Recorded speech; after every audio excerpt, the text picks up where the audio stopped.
Hello friends, আমি যেটা দেখাচ্ছিলাম, তো দেখো এই যে বাটিতে পটলটা ছিল, আমি কড়াই দিয়ে দিয়েছি, আমি শুরু করে দিয়েছি আর কি অলরেডি।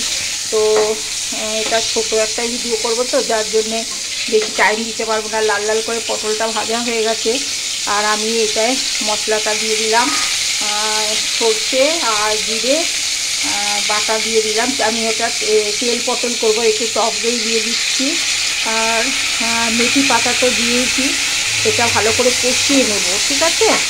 তো আমি এটা একটু সাদা সাদা টাইপের করব, ঠিক আছে? তেল পটল করব, এটা কষাচ্ছি ভালো করে, কষিয়ে নিয়ে আমি এটায় জল দিয়ে দেবো, একটু জল দিয়ে দেবো। তো দিয়ে দেবো, আর পাশে তো ভাত হচ্ছেই, ভাতটা তো লাগবেই।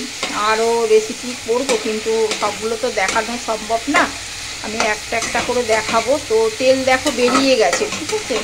তেল বেরিয়ে গেছে, এটায় আমি জল দিয়ে দেবো। তো এটাই আমার আজকের, আমি নেক্সট ভিডিওতে আবার